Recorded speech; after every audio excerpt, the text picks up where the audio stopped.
How y'all doing out there?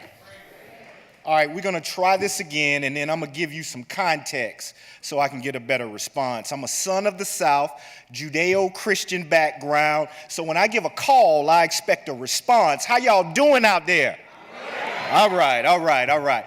I have the distinct pleasure to introduce my sister, someone that has been very impactful in my leadership and in my healing journey. And, you know, when I was incarcerated for drug trafficking in 1996. And, you know, in reflecting on that experience, I knew I did something wrong, but I certainly didn't think I deserved a cage. And I spent 40 months in prison in minimum, medium, maximum security institutions. And I left those places with a lot of anger. I came back and I was committed. Tupac had a line in one of his songs that I'm gonna put my hate up, build my weight up, pay him back when I'm bigger. And I was committed to paying the system back. And that was gonna come in the form of decarceration, restoration of rights for people with records. And that anger fueled me and propelled me to a certain place, but it wasn't sustainable. And what I found, and what Mama Nia has served for me, as very much a healing guide as part of my healing journey, because I couldn't stay angry. I had to operate from a place of love, not anger. So that's who she is to me. You all can read that other bio stuff. I'm really confident in your literacy as far as, you know, what she does and who she is. And I invite her to the stage so she can come in her own way to open up the space.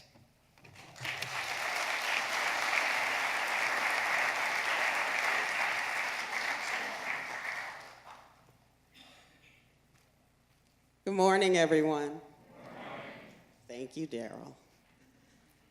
First of all, I want to thank you all for having me. I really appreciate this opportunity. I learned a lot yesterday. I kind of operate from a different place, and so being here taught me some things, triggered me in certain areas, but is also giving me something to go back home with. So based on what I learned yesterday, Daryl and I had a conversation this morning, and he asked me before I do my performance piece to take you all through one of our exercises that we do really regularly in Durham. So I hope y'all will go with me. Will you do that? Okay. So I'm going to ask you to close your eyes for a minute if you're comfortable. If you're not comfortable, just kind of lower your gaze. And I want you to take a moment to think about a time when you felt the most safe. Take some deep breaths as you're trying to find that time. Give your body and your brain some oxygen. And if you cannot come up with a time, because there are people who say that they have never felt safe, I want you to think about what safety could be for you and what you would need.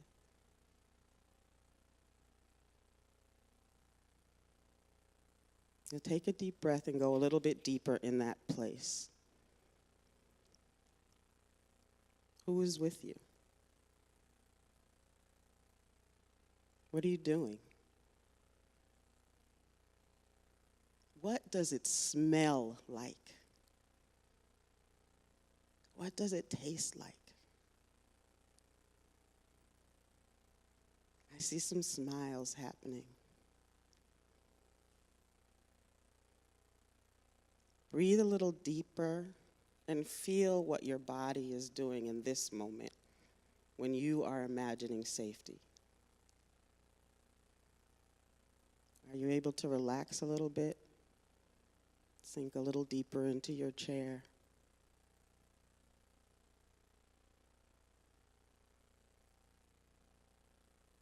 I want you to take one more deep breath. Take this moment of safety, place it close to your heart, and open your eyes and come on back into the room.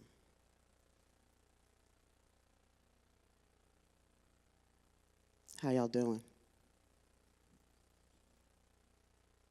So we do this exercise for a number of reasons. Usually at this point, we give folks an opportunity to tell us what they saw. And we hear things like baking cookies with grandma, riding around in the car for the first time, learning how to drive with my dad, being with my partner, seeing my child be born. And then we ask whether the first thing that came to someone's mind was a police officer,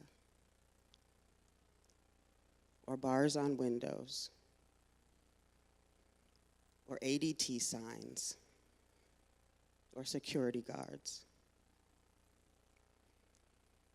We do that not to say that those things are not things that we use as measures of safety, but that is not what safety feels like.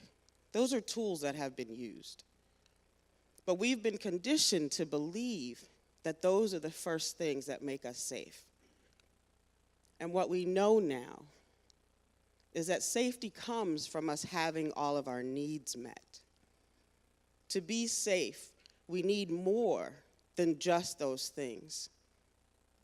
The work that we have to do means that we have to do what we need to do to make sure that everyone has everything that they need. And that safety, ensuring safety, takes all of us, takes all of our work. Does that make sense? Do y'all get that? Do you agree with that? So, safety is more than an absence of violence. And that is something that I hope that you all will consider and take with you, because we don't talk about it in that way. So my job as a community organizer is also to make people safe, to help people find their safety, in the same way that some of you all do your work. And what we want to do is be able to work in a way that increases that feeling on a constant basis. So my son turned 22 years old yesterday.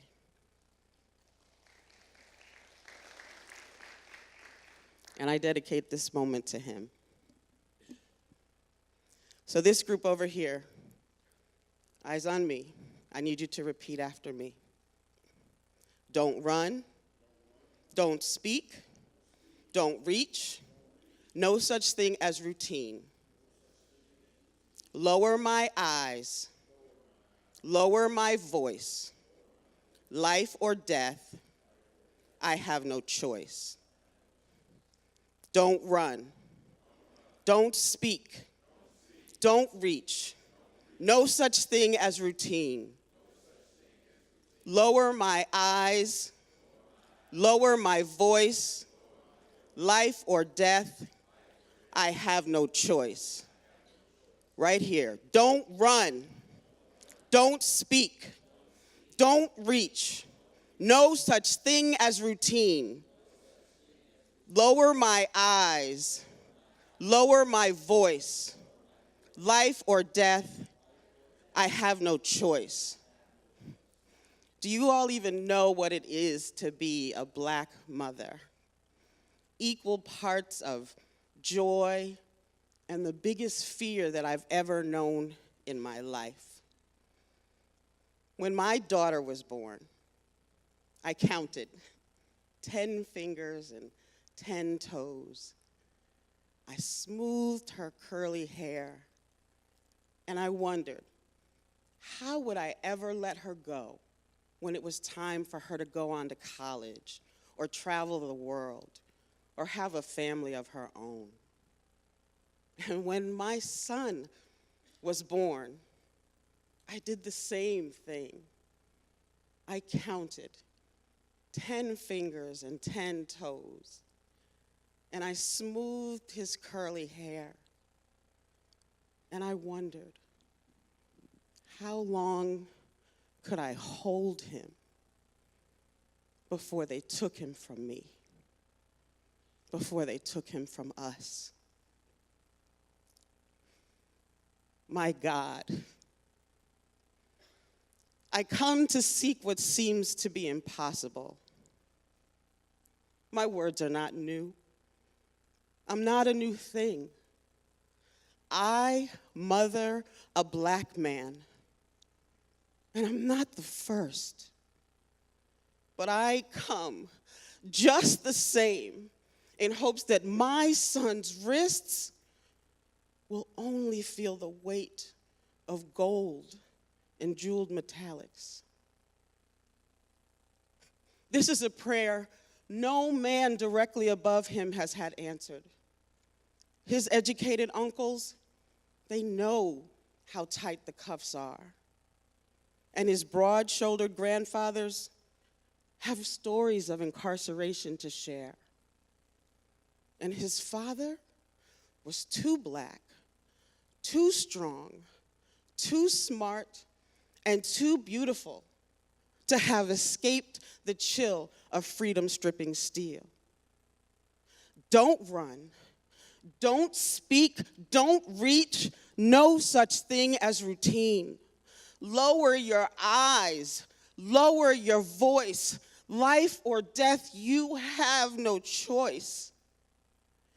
Yet and still I pray that he need not ever be leashed, collared, bound, shackled, or broken by this world. I pray from the space that housed him. From my insides, I cry, I plead, let him be. Let him be. Let him be, God. Let him be. Let him be. Let him be.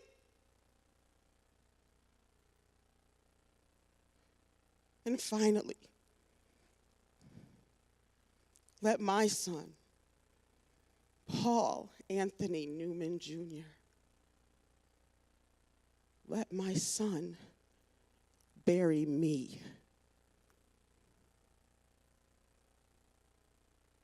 Our bodies hold memories of stolen grandmamas and granddaddies, of unspoken legacies, of repeated histories again, again, and again.